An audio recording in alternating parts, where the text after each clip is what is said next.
This video is not just for the PG aspirants but for every single person who is preparing for any competitive exam. Because guys, what I feel is that more than knowing what to study, it's really important that you know how to study. And once you crack that code of how to study, I think half the battle is already won. Hi everyone, welcome back to my channel. And as per your request, you asked me to share my daily schedule, how it looked like throughout my journey, and I'm very happy to do that. But before I actually start the video, I just want to tell you that I'll be sharing just my journey. I won't give any suggestions because then the video will be too long, and I think we should keep it as concise as possible because we are used to that now. If there are any questions or anything that you need to know specifically, you can always comment down below and I'll try to include all of those points in later videos. So in this video, I'll just share how my schedule looked like through and through this preparation, like how did I begin initially and how I eventually built it up and brought it to a point where I was able to study 8 to 10 and 10 to 12 hours per day efficiently with full focus. So please do watch it till the end. So before jumping into the details, I would like to tell you how my schedule looked like on an average. I mean, last 1 to 2 months before the exam.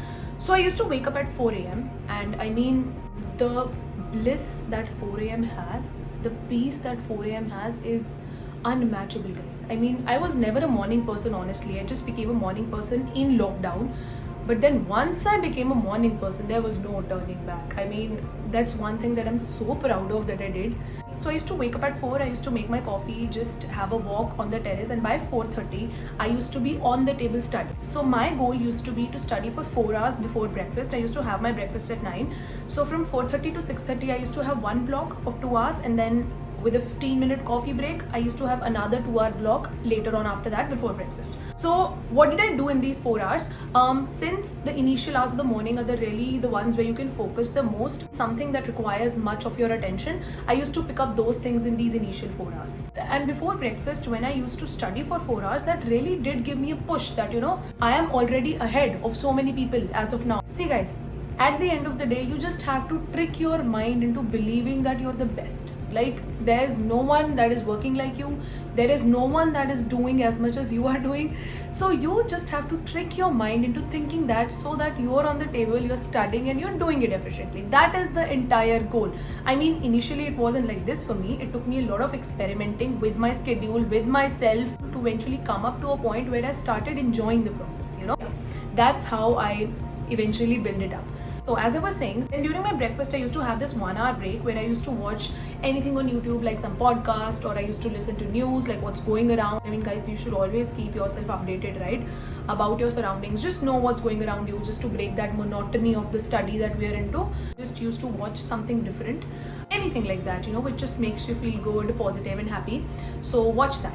So after that 1-hour break, I used to give myself a 2-hour block again with 15-minute break in between. Like, I used to study for 1 hour, take a 15-minute break, and then study for 1 hour again. With this timeline, by 12:30, my goal was to finish 6 hours of study. I mean, that was how my first half of the day looked like, because I am a kind of person, if I make the initial hours count, I'll be very productive the entire day. But if I miss those hours, if I fail to do it somehow due to some reason, then my entire day goes to waste. I don't know. It's a very bad thing to do, but it was what it was for me. Once you have that 6 hours in hand, I mean, it really gives you confidence that, you know, it's okay now. Now we'll keep going. After the 6 hours block, I used to give myself a good 2-hour nap, because let's be honest guys, I'm someone who needs a 7 to 8 hours sleep for proper functioning. I cannot function on less sleep. I made sure to get good 7 to 8 hours of sleep. I definitely used to nap in the afternoon, just to, you know, have that energy back again for the next half of the day. So after the nap, I used to wake up, I used to have lunch, watch something, and then I was on the table again by 3 p.m. I think. And then my goal was to study again for 2 hours. By 6 p.m. I made sure that I could complete 8 hours. And of course 1 hour with a 15-minute break and 1 hour after that. In these 2 hours, as the day passes guys, our efficiency also reduces. So towards the later half of the day, I focused more on the things which required passive learning, like watching a video or just solving random questions or just reviewing a GT, because obviously, you know, your energy keeps lowering down. So after I finished the 8-hour goal daily, I used to go to the gym. Like for 1.5 or 2 hours, I used to hit the gym, because that was one thing that I know was keeping my efficiency like pro max, you know, because this is very underrated guys. All of us know, we are medical students. We know that when we worked out, our happy hormones are released, and when our happy hormones are pumped up, we are way more efficient, right? So what actually physical activity and workout does to you is it would initially increase your dopamine levels to make you feel good, right? And then when later on you stick to that schedule daily, your serotonin starts to rise, right? The endorphins are released, and then eventually the oxytocin is released. So all of us know that these hormones play a great role. So I think it's a very good habit that you add on a physical activity in your entire day. It's very important to move your body physically. If you can, I mean, not if you can, you can. So please try and include at least 1 hour of physical activity in your day every single day, and you'll see the difference. After coming back from gym, I used to come back at around 7:38. After taking the shower, having dinner, and doing all of that stuff, I used to give myself another 1.5 hour of study so that I can have a good 9 to 10 hour output from the day. When I used to hit that goal, I mean, the amount of satisfaction I used to have every single day before going to sleep, that was amazing, guys. That was like my push to wake up the next day and do it all over again. That's how my schedule looked like on an average. But did it always look like this? No, guys, absolutely not. When I started studying initially, I used to sit only for 2 to 3 hours. वो भी इतनी मुश्किल से, I mean, it was so hard for me to sit on that table and to focus to study. I wasn't really enjoying it. I was just forcing myself to do that because I had no option. I had to do it.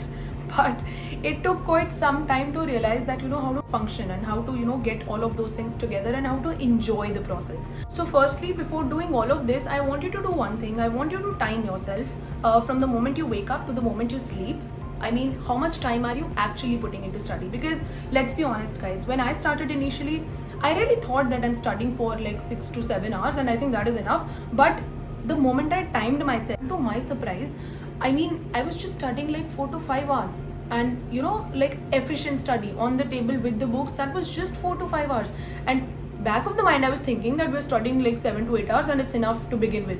But no, so please time yourself, and just to have that reality check that we are not there yet. We really need to push ourselves more. Second thing, what helped me increase those hours in study was this app called Forest, which all of you might have heard of it. So there are many focus apps on the App Store that you can find, but I purchased this one because it looked very good.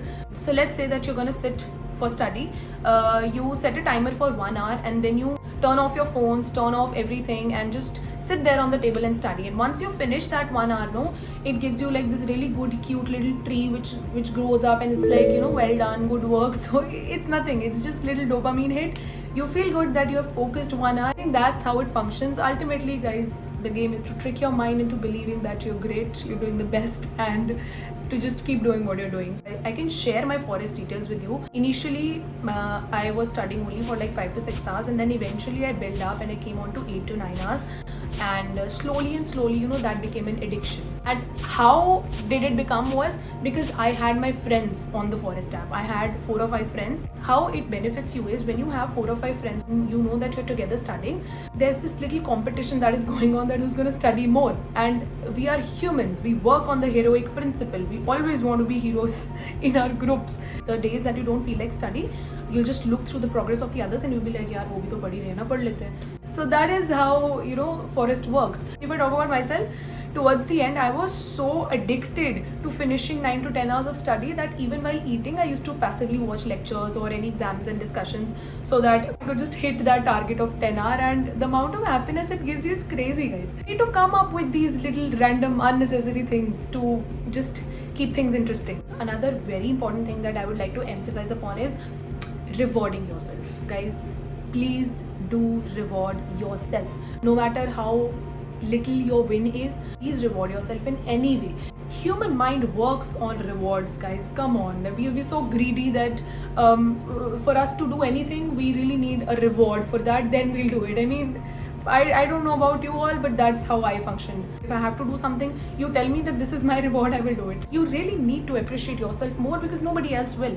Nobody's going to come and tell you that yes, you're doing great. You have to be your own motivation in this journey. Number 5, and I really want to talk about what we call cheap dopamine, which is your social media. When I say that we're taking breaks in between, those breaks don't really mean scrolling through social media.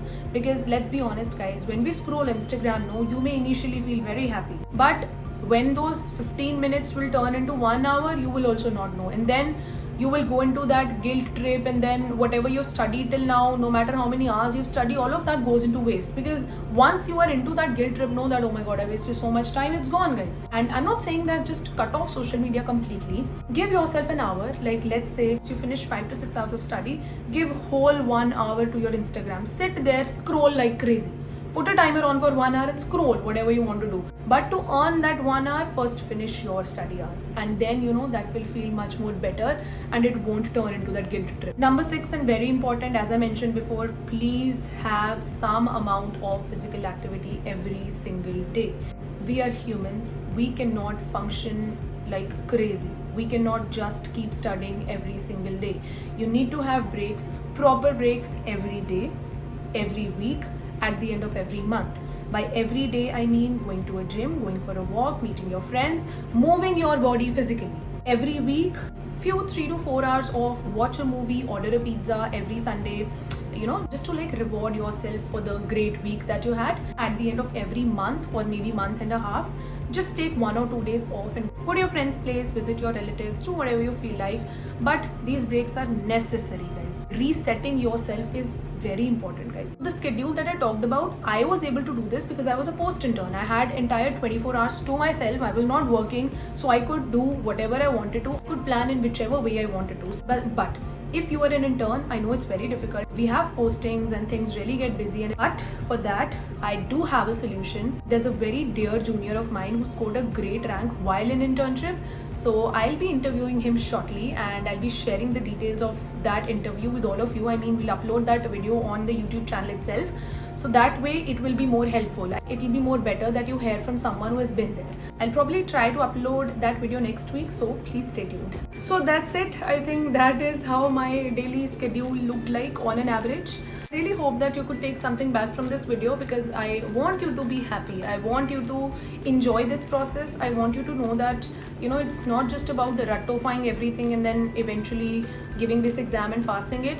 Take this journey as an opportunity to build yourself more as a person, as a doctor, and just to become a better version of yourself. Try keeping yourself motivated and try incorporating these little things that I talked about. I mean, they really help. So thank you for watching the video and I wish you all the best. Hope you just stay there, right? Don't just fall down. Just keep pushing yourself up, like for one last time. Just keep doing that and eventually we will make it, guys. Thank you and I will see you next time.